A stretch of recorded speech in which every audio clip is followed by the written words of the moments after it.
Naquele tempo, Jesus viu um homem chamado Mateus,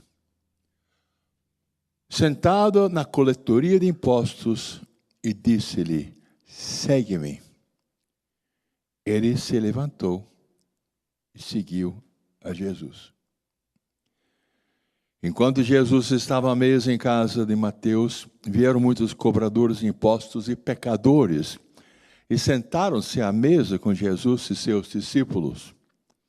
Alguns fariseus viram isto e perguntaram aos discípulos: por que vosso mestre come com os cobradores de impostos e pecadores?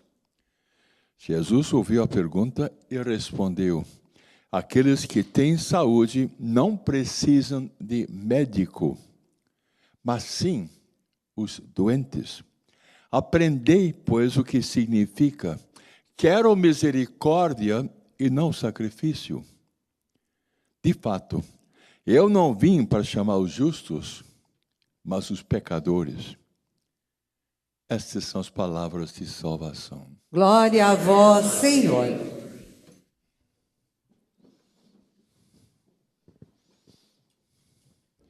Jesus, durante a vida pública, sempre estava unido com Deus Pai. E a humana vontade de Jesus ligada com a divina vontade do Pai.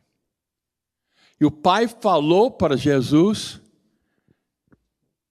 para chamar Mateus. Agora, Mateus era um pecador, um corrupto, desonesto, egoísta, certamente com impureza, viciado pela desonestidade. Mas Deus Pai sabia e comunicou com Jesus Cristo que ele, um pecador tão longe de Deus, sem uma religião, sem contato profundo com Deus, que ele seria o apóstolo, que ele seria o autor do livro de Mateus, que ele passaria por um processo de conversão radical, em que ele passaria 3 anos na faculdade de Jesus, se libertaria de todos os vícios dele e escreveria estas palavras. Mas é entendido que Mateus viu Jesus na cruz e fugiu, que Mateus encontrou com Jesus ressuscitado, e é entendido que Mateus estava lá no cenáculo quando ele ficou cheio do Espírito Santo. E a humana vontade de Mateus, que estava cheio de querer bens e impurezas e orgulhos e vaidades e tudo, mudaria para a vontade de Mateus ser unido com a divina vontade. Porque só assim que ele poderia escrever neste livro estas palavras de Jesus. Os últimos versículos de Mateus, Jesus apareceu e disse: toda a autoridade me foi dada no céu e na terra. Ide. Jesus mandando Mateus, apóstolos e cada um de nós: ide, ensinai a todas as nações, batizai-os em nome do Pai, do Filho e do Espírito Santo, ensinai-os a observar tudo o que vos prescrevi. Eis que estou convosco todos os dias, até o fim do mundo. E é entendido que Jesus com Mateus, Jesus conosco, que a vontade de Mateus seria conforme a vontade de Deus, que a nossa vontade também seria conforme a vontade de Deus, porque Jesus está conosco, porque Jesus fala com cada um de nós. Assim, nós somos representantes de nosso Senhor Jesus Cristo, e a palavra de Jesus está em cada um de nós. A palavra de Deus estava no coração de Mateus, inspirado por Deus, ele escreveu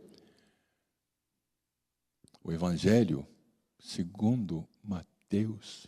Veja a mudança fabulosa que aconteceu na pessoa de Mateus. Ninguém pensou que aquele viciado de avareza, de orgulho, de falsidade, de impurezas, poderia ser o Mateus, que até daria sua vida, morreu, mártir, por causa de nosso Senhor Jesus. Para Deus nada é impossível. É possível que grandes mudanças aconteçam nas pessoas, em cada um de nós e naquelas pessoas que nós conhecemos e para quem nós estamos orando. É possível que maravilhas aconteçam em cada um de nós. Quer dizer que todos nós temos uma vocação.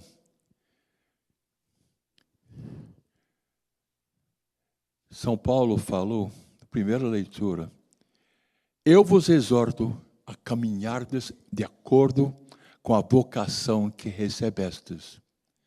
Sim, todos nós fomos chamados, recebemos, temos uma vocação para seguir Jesus. Vem, segue-me. Ele disse para Mateus, e ele diz também agora para cada um de nós. Eu vos exorto a caminhardes de acordo com a vocação que recebestes.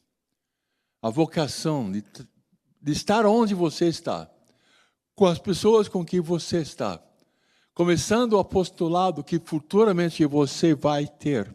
Suportai-vos uns aos outros, com toda humildade e mansidão, suportai-vos uns aos outros com paciência e amor.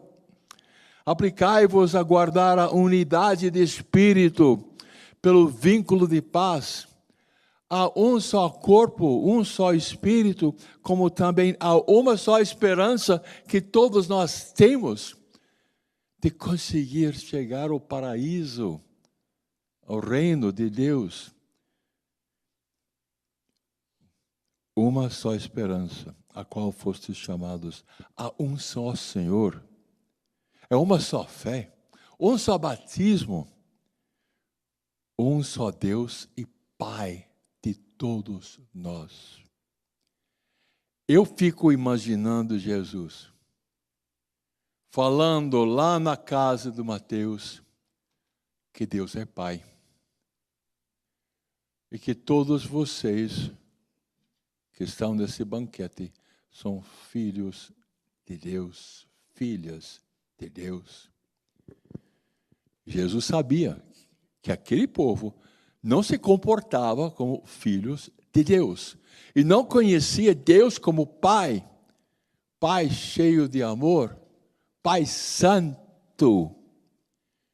Esse povo não se preocupava de fazer a vontade de Deus, mas Jesus falou sobre a vontade de Deus, a vinda do reino de Deus. Jesus, nas suas próprias palavras, explicava o Pai Nosso. É importante o que reina nas nossas vidas. Não é dinheiro, não é prazer, não somos nós, não é família, não é nada, não é fama, não é nada. É importante que Deus reine. A palavra de Jesus tocou profundamente aqueles pecadores e desonestos, corruptos, cobradores de impostos. O Espírito Santo agiu. E Jesus certamente expulsou as forças do mal deles. E Jesus falava como é importante fazer a vontade de Deus. Quer dizer que a humana vontade tem que ser conforme a divina vontade. As palavras de Jesus tocou profundamente a consciência daqueles pecadores. Porque Jesus disse, eu vim Eu vim chamar os pecadores. E ele pregava. E deu um impacto. Deu um impacto nos apóstolos, e aqueles cobradores de impostos e aqueles pecadores. A mesma coisa acontece para cada um de nós. Cada um de nós temos uma vocação. Cada um de nós recebemos a graça na medida em que Cristo nos deu. Para ser apóstolos, profetas, evangelistas, pastores. E nós fomos capacitados para edificar o corpo de Cristo. Até que cheguemos todos juntos à unidade da fé e do conhecimento do Filho de Deus, ao estado do homem perfeito, ao estátua de Cristo em plenitude. Cristo em plenitude é a nossa vocação. E é possível. Imagine um homem viciado, corrupto, desonesto. Certamente tinha muitas imoralidades na vida dele. E passou a ser um apóstolo e aquele que escreveu o Evangelho de Mateus. Obrigado, Senhor. Para Deus nada é impossível. É possível mudanças se nós dissermos sim, Senhor. Eis todos nós, servos do Senhor, que tua santa vontade seja feita, Senhor.